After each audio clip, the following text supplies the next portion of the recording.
So, welcome back, everybody. This is Night Flight, and Wayne McRoy is back. And our topic today are the secret societies and their symbols, their gods, their signs, and what have you. So, Wayne, would you agree that the majority of the secret societies are polytheists? Well, I don't know if they're necessarily polytheists, but they do believe in all kinds of different powers and doctrines across the board.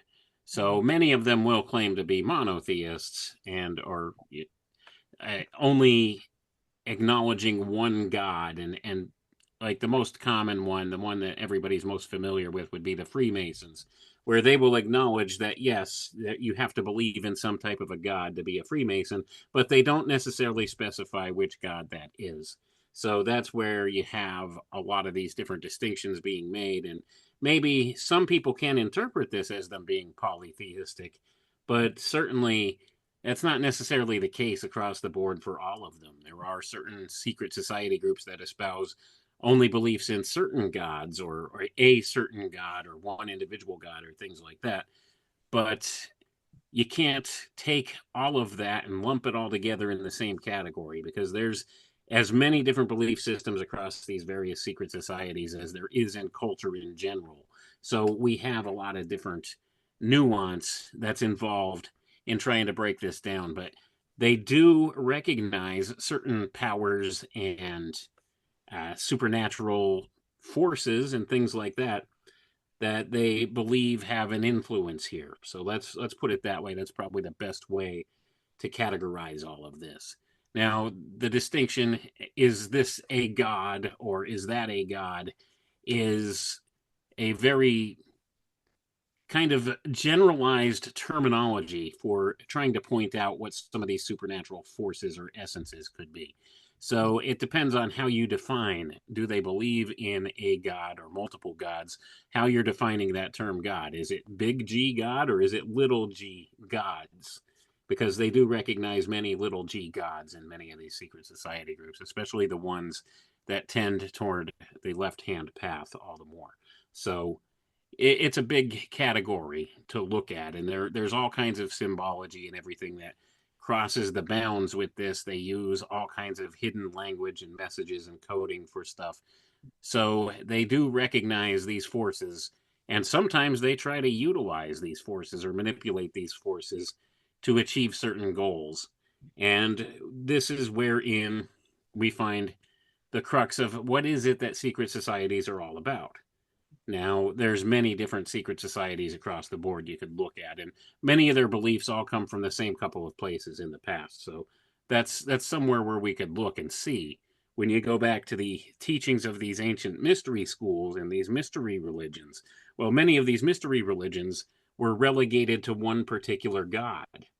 Like if you look back at like Bacchus, for instance, was one of them. You had the Bacchic cults, which recognized the god Bacchus, and there's other groups that had come about, secret society groups, that kind of acknowledge this same power or force under different names.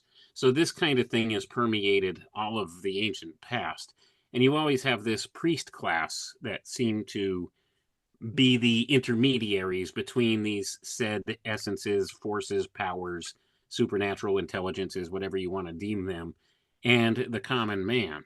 So all of this has common roots back in the ancient mystery schools and the mystery religion teachings when you go back into antiquity. And a lot of this has been carried forward today. And many of the secret societies of today acknowledge some of these same powers or forces, but they go about it in a different way. And some of them will just claim it's all allegory and this kind of thing on the surface level. But certainly, I think there's more that goes on behind the scenes that they don't talk about necessarily in their writings or in some type of recorded written way, because many of their traditions are handed down orally from teacher to student through the course of time in an unbroken succession. So, this is where they derive a lot of the mystery element to the secret societies. They don't write everything down, but we have been fortunate enough to get some of them who thought that it would be important to record certain aspects of things through the course of time and through the years. And many of these things have now been divulged here publicly. We're living in the information age, and a lot of this stuff that wasn't readily available 20 years ago, you can now find pretty easily online in the public domain in the open literature. So we have a lot of these writings to fall back on now so that we could look at it and analyze this stuff and see where does it derive from, what it is they believe. And all of these different secret society groups, they espouse many of the same beliefs, many of the same concepts throughout them. They just call them different things. And a lot of this centers around what they call the secret doctrine. And this certainly is something that was promulgated by the Theosophists in particular, especially Blavatsky and Alcott and various others through the course of time here, going through the late to 1800s, mid to late 1800s time period. This was when a lot of this stuff began to surface here pretty much in the public domain at that point and began to actually come out. And it was in the early 20th century that many new occultists caught on to this and began to bring things forward. And they developed this new age ideology from that. And a lot of that was promoted and put out there to get people off the trail and to think of this stuff as silly and nonsensical. So the whole new age movement in and of itself was kind of an operation by these same people from these occult fraternities because they didn't want people to really discover many of the secrets, although they were putting out some of this stuff in their own literature to record it for posterity, but they didn't want people to have a real understanding of it. So they kind of gave it this silly type of a facade of this new age culture that began to emerge pretty much from the mid 1900s all the way up into today now. So now that's a lot of what's caught on, but there are very real occult currents behind it. So where do you want to take the conversation here with this? Yeah. As you said, to join the Freemasons, you have to believe in a God. The way I look at that is they don't really care about your so-called religion because the moment you enter into the lodge and you are among like-minded people, all of that falls away anyhow, and a new set of rules is activated. You know what I mean? You Yeah, can be a Catholic, you can be a Buddhist, a Hindu, or whatever, but the moment you enter, you're a Freemason. End of story. right. And that's how a lot of these lodges and stuff operate. They don't ask too many personal questions like that as to what God do you revere. And usually here in Western culture, the trappings of the Freemasonic Lodge are usually Christian in nature, but there are other lodges, especially in other countries around the world, where they'll use different systems, it doesn't matter, as their primary system. They don't really care about what your religious belief is or religious affiliation. They just want you to acknowledge that you believe in a God, any God. They don't care which one. And they don't really comment on it from there. But a lot of what has happened is the Freemasons in particular have adopted a lot of the Luciferian doctrine or the Luciferian philosophy in many of their teachings. So it doesn't matter to them which God you revere. They will refer to this God as the great architect of the universe, which actually is an homage to the Luciferian concept when it comes down to it. But they kind of lump all the beliefs in this one creator being into this archetype, which is the great architect of the universe. So that's how they refer to it in Freemasonry. And of course, there's other systems across the board with these different secret society groups that may refer to it in different ways or different things like that. And some of them aren't as particular about your religious beliefs or the fact whether you believe in a God or not. That's primarily something that's been associated with the Freemasons. Now, there's other groups that kind of infer a belief in various religious systems. If you look at the Rosicrucians, that's inferred that these are Christian mystics. Mhm. So they have Christianity as the basis of many of their beliefs. And of course, Freemasonry borrows heavily from Rosicrucianism. but they kind of cross the ideas over into this great architect of the universe type motif. So you have a lot of the same concepts and beliefs in the secret society groups, but it's just a matter of the attribution of who is the god they attribute it to, or what is the force or power they attribute certain things to. And they may differ in those regards, but the principles are the same in a lot of the different ways. Also, you have very many Baphometic type orders on the left hand path side of things. This would be like the OTO and organizations similar to that that will actually promulgate this belief system in some other ulterior figure like Baphomet or some such thing. And of course, there's people out there that'll say, oh, you're pronouncing it wrong. It's Baphomet, not Baphomet. But it doesn't matter how you pronounce it. It's how it's spelled. That's how I pronounce it. That's how many researchers have pronounced it. So a lot of people will take umbrage with this, and the spoken word is an important concept in regard to the written word. There's differentiations between them. So even though these things are written down and maybe we are mispronouncing it, well, there are some occultists that find importance in the way you pronounce some of these things. And this, of course, falls back on the spoken word, which is a differentiation which falls into line with the traditions of Kabbalah. And there's many different kinds of Kabbalah, and this is something that most people really don't understand or know. The Kabbalah they're familiar with is Kabbalah spelled with a K, which is the tradition that goes back to the Jewish culture and the Hebraic culture. So you have that one. Kabbalah spelled with a K means tradition, and it's also translated by some who know some things about this as meaning confusion, and that's what Kabbalah with a K is. Now, of course, I'm speaking about the people that are all about the pronunciation of words, the spoken word. Well, this falls to a type of Kabbalah spelled with the letter C. Kabbalah, which is kind of the root word in some of the Romance languages for caballo, horse. And this would be an allusion to the equestrian class. And when you go back through history and philosophy, especially going back to the ancient Roman culture, when they're speaking of some personage of importance in that time frame and they refer to them as being equestrians, this is a referral back to this phonetic Kabbalah, that these people had an understanding of the Kabbalah or some of the mystic traditions associated with some of the older secret society groups. So this is a connotation that most people miss because they don't understand. They haven't really been read into the different treatments of the word Kabbalah and how it means different things to different people. Now, there's also another distinction, Kabbalah spelled with the Q, and this one is said to be actually the holy science, the holy natural science that is regarded by many of the alchemists and others of antiquity. So you have all of these different versions of Kabbalah that have permeated into these secret society groups and occult fraternities throughout the course of time in many different ways.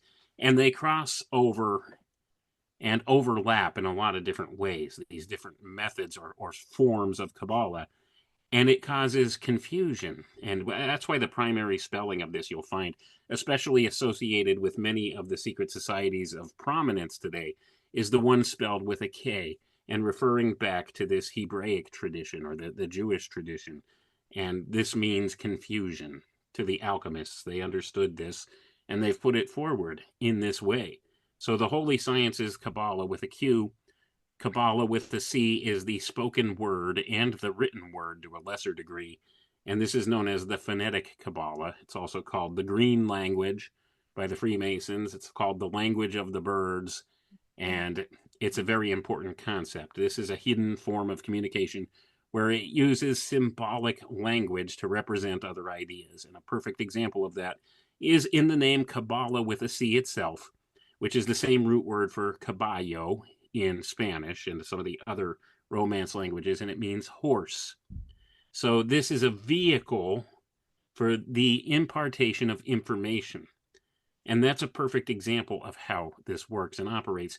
And sometimes you have to be able to delineate between the different uses of this quote unquote green language or language of the birds.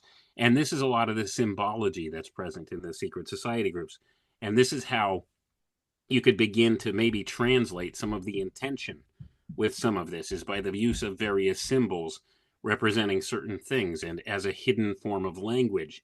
They use it as a hidden form of communication as well. So there's a lot of different ideas all bound up in just some of these very simple things. And most people don't understand it at that kind of a level. Like most people will tell you, okay, they recognize if they've done any studies into the, like, say, the Freemasons, they understand a lot of the teachings of Kabbalah crop up in Freemasonry. And that's true.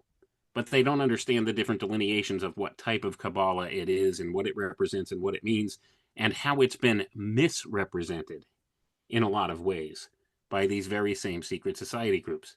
Now, there's a lot of value to be found in this information, but the problem is it's been misappropriated by a small group of people at the topmost levels of the power structure in this world, and it's been leveraged against the common man. And that is a lot of what's hidden at the deepest and highest most levels of these different secret society groups and occult fraternities, is how to utilize this and what the true meaning of the symbols are. And there's various levels of meaning to each and every symbol that they use.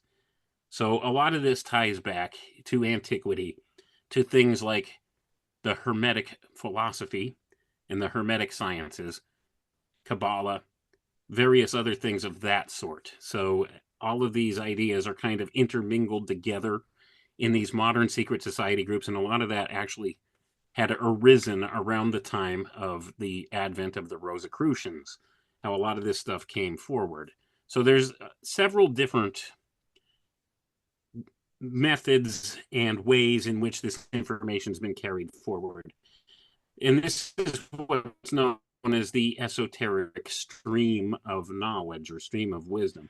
And there's an Eastern tradition and a Western tradition. There's a Western stream and an Eastern stream that has brought forward some of these older ideas into the modern secret society groups. So a lot of this gets confusion messed up with it. And one of the primary sources of confusion was the Theosophical movement in the 1800s that took a hold of a lot of these different esoteric streams of knowledge and tried to combine the Eastern and the Western together. And they came up with an amalgamation that's kind of an abomination that doesn't really represent the ideas in the way it's supposed to. It's transmuted the ideas into something inverse of the original intention. So this is where a lot of modern occult teaching comes from. It comes from this confluence that happened in the mid to late 1800s by these various organizations that overlapped, where they took the older teachings and applied new agendas to them and transferred them forward. And that's what we're looking at today. So what has happened is they've taken some old traditions that had some valuable real world information that could be used and garnered. They've hidden that information away and misapplied it for their own benefit and for the detriment of the public at large. So that's what we see happening in the world. And these secret society groups do play a role in that. And most people overlook that and think it's just some old boys club a lot of times with this stuff. Like most people will acknowledge the Freemasons. Oh, it's just a bunch of guys that get together at these boring meetings and they hold spaghetti dinners or something to raise money for children's hospitals. And it's just an old boys club where they go down to the car dealership to get a square deal and that kind of thing. And it's all about this status symbol in society. And that's what the surface level of it is. That's what you call the Blue Lodge in Freemasonry. That is the base power structure. That's the surface level. Now, most Masons don't get past the Blue Lodge level. And the ones that do go through various occult trainings based upon what their potential is. And they get a hand up. They get pulled up from somewhere higher if they show that potential or that interest in some of the occult teachings. But the vast majority of Masons know nothing about the organization they're in, although they think they do. And that's the disturbing aspect of a lot of it. And you get a degree of this in a lot of these different secret society groups as well. So I know that's a lot of information, and I need to take a. So I'm going to pause for a second and let you talk. Yeah. You mentioned that when we dig deeper, the idea of this architect of the universe is Luciferian. Could you elaborate a little bit on that, why that is? Well, here's the thing, okay? Primarily, what Freemasons and some of the other occult fraternities believe is that the universe itself is just preeminent and existent on its own. It preeminates everything, and that this universe and everything in it weren't created by a creator. It just always kind of existed. And what was here primarily before the intervention of this great architect of the universe was primordial chaos. And this great architect of the universe made order out of chaos. So this is kind of one of the things they believe. So they believe that what they acknowledge as God was not a creator being, but was just the architect. That this universe kind of created itself, or it was preeminent, pre existed on its own, has always existed and was just kind of here. But it wasn't until the emergence of this intelligence of the great architect of the universe that came along and then began to organize all the chaos and organize matter together to create things. So it was kind of a chaotic soup. So this is what they believe, and this is where many ideas like the Big Bang Theory come from as well. It's the same kind of an archetype. It's the Luciferian philosophy that the universe was always pre-existent, was always here in some form or shape or another, and it was absolute chaos before the great architect came along and began to put the pieces together and build something out of it. That's why they refer to themselves as the builders. They see this as being the archetype present here. So they don't believe in necessarily a creator God. And this is why they are very loose about what their definition of God is, or why they don't care what God you believe in, because they believe that whatever God it is that you acknowledge is this great architect of the universe. Mm. And that's the Luciferian core of all of these ideals. So Lucifer in the Bible is a created being, and they believe that it wasn't until this created being came into his own intelligence here that all the things that we have today, this world around us, formed into the orderly construct that it is. So this is kind of the belief system they espouse. So they don't necessarily equate the great architect of the universe with being a creator god in the sense that he spoke everything into existence. They see him as having been a part of this chaotic primordial universe that was here, and it developed intelligence and began to shape and guide the direction of things. So that's one of the philosophies that they espouse, and this, like I said, equates one on one with what the Luciferian philosophy is. So I hope that kind of clears things up a little bit. Yeah, I understand. In other words, in their worldview, there is no God necessary to create the universe. It's just this entity that organized everything out of Essentially, the chaos. yeah, Yeah. essentially, that's what their belief system is, that the Hmm. universe just kind of exists on its own without having ever been created by anything, but it's just this intelligence spoke it into order. Okay. Since we are already we already touched on Lucifer, is Lucifer and Satan, is that one and the same to you? Well, that's a very tricky topic for a lot of people to cover. Now, there are many people that will equate Lucifer and Satan as being the same entity. And of course, in Christian theology, they are considered the same entity. But in the secret society groups, they regard Lucifer and Satan as different things, different aspects, different beings. Now, Satan, means adversary. And this is all about the duality principle, according to the secret schools, where you have to have darkness in order to have light. You have to have evil in order to have good. It's all this polarity principle that comes into play. So they see Satan as like the dark archetype and Lucifer as the light archetype. And some of them think it's the same being. Some of them think they're different beings. Some of them think they're different aspects of the same beings. And some of the secret society groups actually believe that Jesus and Lucifer are the same being as well. So there's a lot of different belief systems that go across the board through these different secret society groups, and they all believe slightly different things. But the whole concept that they believe in, as far as this Luciferian philosophy goes, is that Lucifer is the good god, the great architect of the universe, the one that brings order out of chaos. And his adversary, which is often referred to in the scriptures as Adonai, is the bad god or Jehovah. And oftentimes they give Jehovah a negative connotation or claim that this is the evil god or the bad god, or if you go back to the Gnostic beliefs, this is the demiurge. And that is a lot of what gets promulgated through these teachings of the secret society groups. Now, that's not all of them across the board. Some of them have varying belief systems that go in regard to this as to which of these beings is which.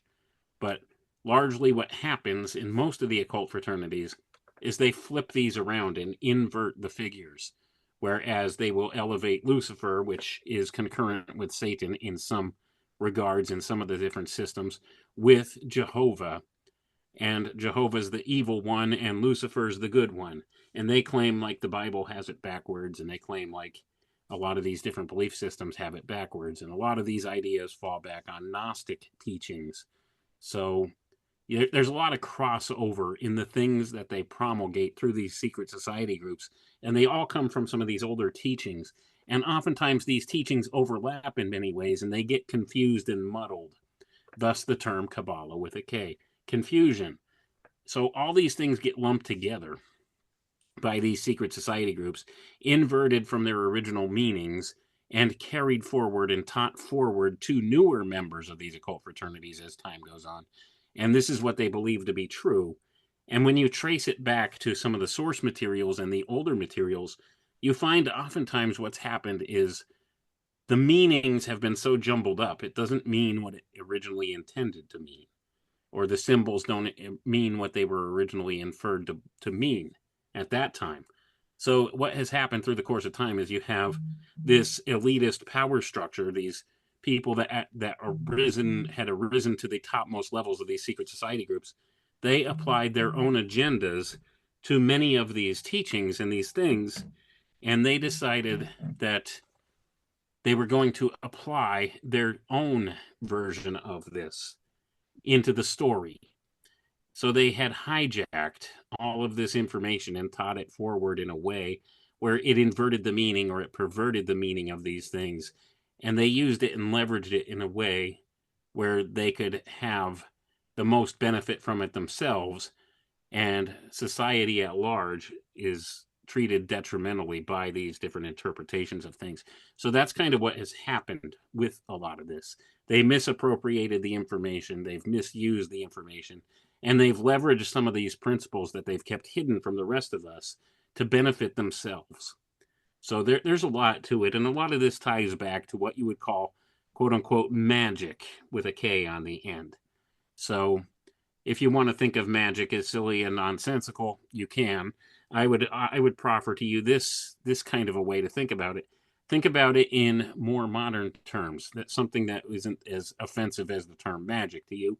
Think of it as something called causal engineering, because they have found many of these occult principles actually work in practice, and they've learned how to apply them and keep them hidden from the masses so that only they use them to leverage certain principles and energies against the rest of us to benefit them rather than us. So it's this class division that's gone on.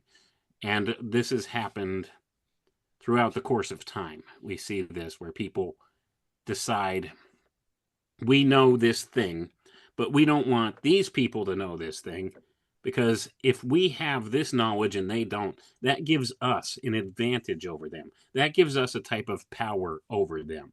So this is how they've done things. And a lot of this falls back to that Luciferian allegory, once again, of the introduction of fire to the world. And this is how the Luciferian story goes. Prometheus introduced fire to mankind, gave him the gift of fire. So the first man who learned how to use fire as a tool, he had a distinct advantage over all the other men of that time or age. So they came to him as a wise man, a prophet, a priest, if you will. This is how the priest class was born. This guy learned how to light fires and use fire to get rid of the darkness at night and to ward off possible beasts that would prey upon man and things like that. So this is how the allegory in the story goes in the Luciferian philosophy.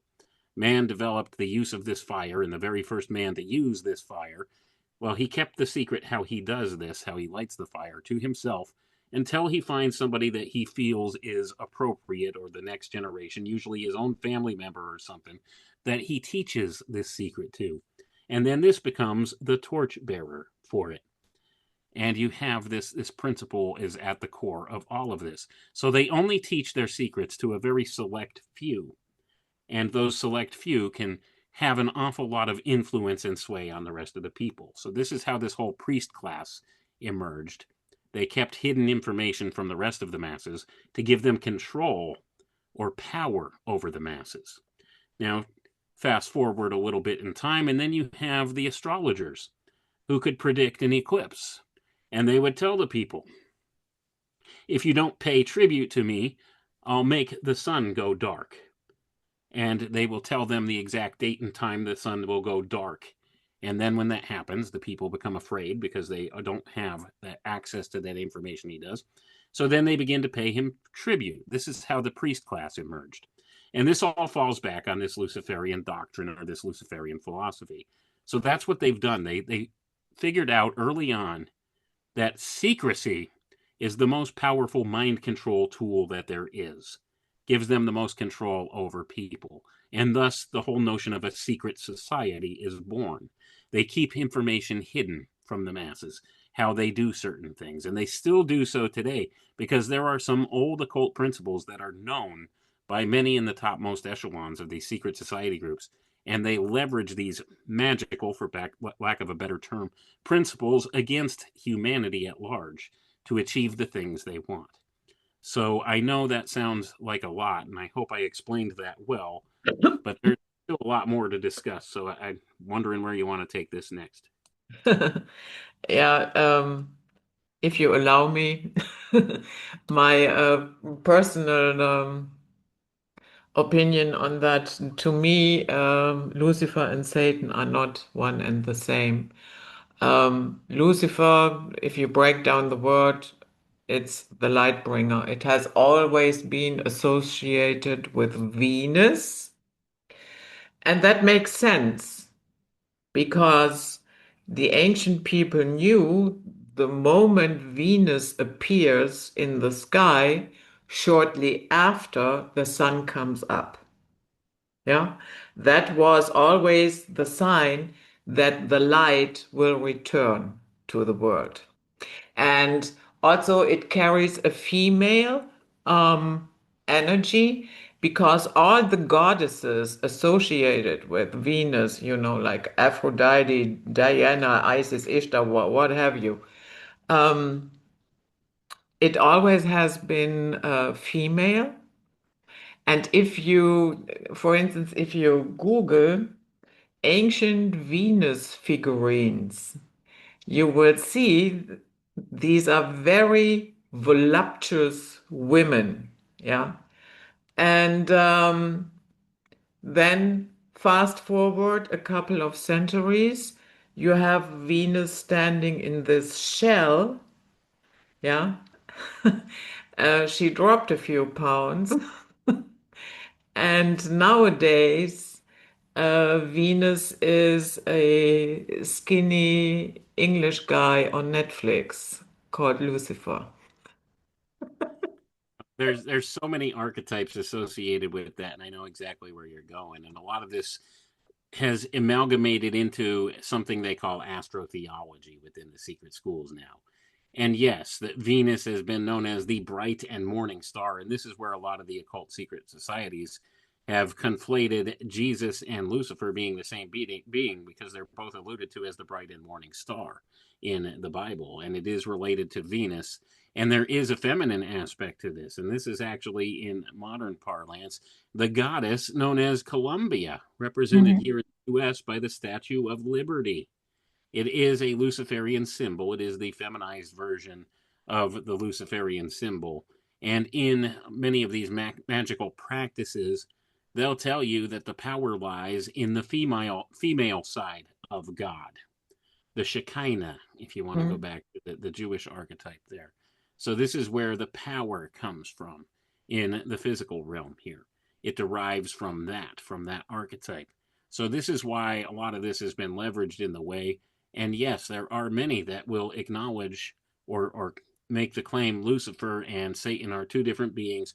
I don't have the answer to that as far as that goes. I just know what they teach in the certain secret society groups, and I know what's been promulgated through different theological concerns and through different philosophical concerns with it. It doesn't really matter whether they're one and the same being or not. It's the archetype that is the important thing, because they leverage the archetype, and there are certain energetic principles associated with this archetype. And there are also those who say that this Lucifer archetype, even though it is the light bringer and it is represented by Venus, the bright and morning star, is kind of a figure of darkness in and of itself. It's an emanation of the dark light, and it's emblemized by the black sun and other things. So there's a lot of different connotations that go there, and there's a lot of philosophical ways of thinking.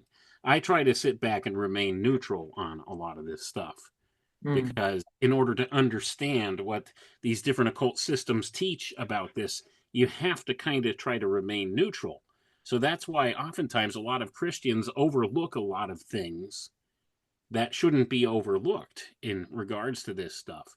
And not just Christians, but all kinds of different people, because they're looking at this and saying, oh, well, these people openly worship the devil or Satan. Well, no, there's a distinction between Luciferianism and Satanism. Mm. And this is what most people miss the point on. And it's only after studying this stuff in depth that you begin to understand there's a difference between those different systems. And there are those that actually practice satanic systems, and there's those that practice Luciferian systems, and they don't look 100% the same, although they do teach many of the same things. But it's just the perspective and the intention behind it that may be slightly different. And it's not to say some of these people aren't deceived. I think they are.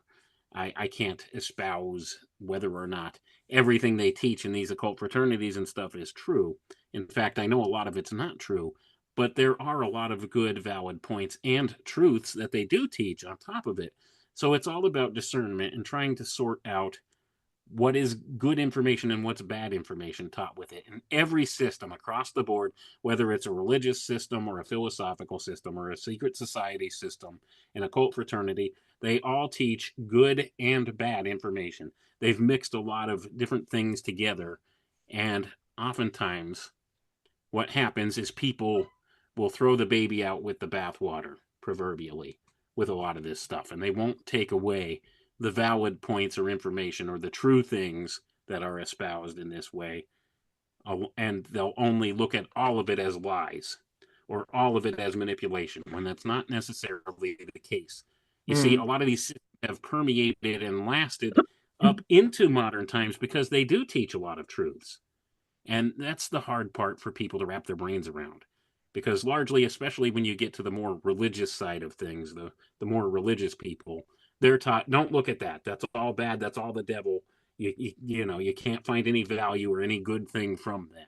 It's all deception. When it's not all deception, you could learn a lot of valuable stuff from the things they teach. It's just a matter of having the discernment to be able to sort what's good and what's bad out of it. And that's where a lot of people don't want to take the necessary time to do that, to sort through that information. So they would rather just disregard it and get along with their day and maybe go watch some sports ball or some movies and entertainment and occupy their minds with things of no real importance. And then they have no clue as to some of the things that are being leveraged against them. And that's kind of what I like to speak about. I like to let people know. Do you understand how they've leveraged these symbols and these energies against you in certain ways, and you just don't even know about it? They would rather you be completely ignorant of it or even think of it as being silly and nonsensical rather than understand what it is that they're doing. But I think it's important, especially in the times we're living in, that people understand what's being leveraged against us and how it's being done. So that's why we talk about these things like we do. I think it's important to know where they're coming from, what's their intention with this, what's going on. Because largely what has happened is those people that have bad intentions have ensconced themselves in positions of power in this world, and all of the things they're doing are to benefit only them and a small group of people with them. And the rest of us, they couldn't care less about. In fact, the rest of us, they refer to as useless eaters, and they would prefer us not be here at all. And they've acted in ways to bring that about in the real world. So that's what we're looking at right now. Mm. Yeah, I don't have strong attachments either way. I don't care if people think it's one and the same entity, Satan and Lucifer. I just explained my point of view, and what people make of it, that is their business, not mine. Right. And I'm not the person to tell anybody what to believe. I'm just telling you what Yeah. these people believe in these occult fraternities and what they teach. So that's what we need to understand. It's irrelevant whether we believe it or not, right? They believe it. So we need to understand it because the things they do to act upon their beliefs in these things will affect all of us. So that's the important point I always like to get across to everybody. Yeah. When you mentioned in the beginning the priest class, that is fits perfectly into the Oannas character. You know, the guy with the fish skin and the pointy hat. The Pope still is wearing the same hat that is Yep. open.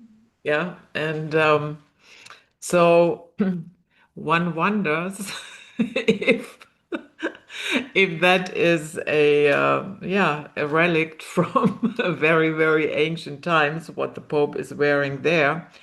And Oannes baptized priest kings and gave them the keys to revive civilization after the cataclysm. That is how the legend goes. And in then we have, of course, John the Baptist, and in Greek, John is Ioannes. Yeah, that is how they write it. How they came up with John, I don't know. Well, I think it has to do with the language and the transliteration of the letters, the lowercase I, lowercase j, that kind of thing when you go back and you trace it down etymologically. But you're 100% correct.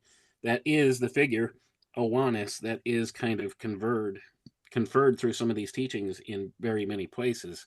And this is also concurrent with a god called Dagon. Same thing, same character being described exactly. And this actually has ties back into the Bible and stuff as well, because in actuality, when you trace it back, you find that this legend or this figure, this mythology of Oannes or Dagon, ties back to a figure in the Bible named Melchizedek, who was the very first priest king and was able to confer the keys of the kingdom, so to say, proverbially, to the people. And this was the original conduit of the sacred Cabala, as spelled with a Q, was Melchizedek from the Bible. So this has been misconstrued, misinterpreted, and misused through the course of time and through these various other mythologies that have arisen from that same figure. It's the same archetype. Okay, it's represented of Melchizedek. It's the inversion process of that figure represented in the myth of Oannes or Dagon, this kind of thing. And all of this has been carried forward. The same symbols have been carried forward, even into the Christian religion. The fish, the symbol of the fish, the Pope's hat. It's all the same kind of thing. So it's all this archetype symbolized in this very same symbol, which alludes back to a cataclysm of sorts. My apologies, my phone just dinged there. I got to turn the volume down on this dumb thing. Um, anyway, so you have this figure, and of course, John the Baptist has been named after this figure, and has kind of developed in his own type of mythology that the secret society groups have taught exclusively within the secret society groups. The organizations like the Freemasons, the Rosicrucians, they teach a whole separate doctrine about John, the John the Baptist, and they teach John the Baptist and John the Revelator are one and the same figure. And they teach that John the Baptist is actually greater than Jesus or the Messiah in some of these belief systems. And they've actually tied John the Baptist in many of these teachings, especially through the Templars and others. They've tied John the Baptist to Baphomet. And this is where you get some of the inversion principle that's been applied today. And these occult organizations, especially these left hand path ones, teach about the importance of this figure of Baphomet. And all of this ties back to the Templars and their worship of the figure they called Baphomet, which was said to be a skull. And many say it was the skull of John the Baptist. And that's where you get one of the connections to it. And then you have these Johannite belief systems that have been carried forward through the various schools of thought in the occult fraternities and the secret society groups. So John the Baptist is an important figure, and they center a lot of their different ritualistic practices and their belief systems around this figure, the importance of this figure. And this ties back, like I said, to the Templars, and probably before the Templars as well. But the Templars are said to have gotten a hold of John the Baptist's skull by some researchers. That's what they say, that the skull that was known as Baphomet was the head of John the Baptist. And this is what they worshipped as one of their idols within that organization. And of course, there's all kinds of different connotations and attachments made to the Templars with this. The Templars were, by the way, the first central bankers in this world. Even before the Rothschilds came along and hijacked the whole thing, the Templars did it first. That's where the whole model of our banking system and everything comes from. So you could see what's been done here through the various occult philosophies that have been leveraged against us. They took something that used to be considered sinful and unthinkable, which is called usury, and that's the application of interest to lent money. The Templars were the first to do this. And this used to be considered very sinful and very bad by the Catholic Church and by the early Christian Church. And this was not something you were supposed to do. But through the course of time, this became acceptable. And now you look at the interest rates today, how much of that's been done. And they've disregarded all of the old teachings in regard to the monetary system we have, in regards to the lending of money and to the repayment terms of things. They've disregarded all those systems and have applied this usury or interest rate across the board. And they've leveraged it against the people. And it's actually a type of vampirism of people's energy. Because when you realize all money really is it's a mathematical measure of social energy. Yeah. That's what leveraged against people. So now they're siphoning off your labor, the fruits of your labor, your social energy for themselves. And this is like the banking class, which kind of has a lot of crossover in the modern day to the priest class of olden times. So you can see what's been done and how it's been engrafted in this way. And a lot of this ties back to that point in time where the old principles were flipped and inverted in this way by the Templars, and now they've been applied in this way against the masses in the modern era. So there's a lot to be said there. And this is a type of alchemy. Money is alchemy. It's an alchemical system. And that's been leveraged against us. And most people don't recognize that because we've been trained up and indoctrinated, enveloped in this system for the entirety of our lives. This monetary system, this exchange of this paper currency or whatever kind of currency we have for goods and services, this is how we've been brought up. This is what we've been taught is normal. And the borrowing of money with interest attached to it is what we've considered to be normal. And all of this at one time was not normal and was not socially acceptable, but now it is. And Yeah. that's one of the leveraged. And you get text again and again and again. Here in Germany, for instance, let's say your parents put away, over the years, 100,000 euros, and they die, and the child gets the money. Then this is already money that has been taxed. Yeah. Yep. Because that is money that the parents, put away from a little bit of surplus. So now you, as the heir, now you have to pay again tax on it, and it's called inheritance tax. I don't know if you have that in the United Oh, States. yes, we do. They take tax after tax after tax off of everything. Yeah, it's the same kind of thing. It's an inheritance tax. We have that here. We have what do they call it? Some type of gains tax, corporate gains tax, and these kind of things. There's tax on everything. They don't want you to own anything or have any type of savings, and we'll talk about that a little bit more as we go, because this all has to do with this coming digital system they're building. That you will own nothing and you'll be happy, like Klaus Schwab told us. So this is what they're trying to build with this, and all of these different taxes and these ways of bilking you out of your life savings and everything else that they've come up with. This was all a slow roll indoctrination to get you to accept that as normal. First, they got people to accept interest rates, paying back money with interest as normal. And when they did that, that opened the floodgates for all kinds of other abuses, taxes, and everything else that come with it. When they don't offer back the types of services they should with these taxes. That's why they justify taking taxes, right? They tell you, well, you have to pay these taxes so that we could have this social infrastructure in place, so we could build the roads and stuff. But they don't ever give you back what it is that they've promised you that these taxes will go for.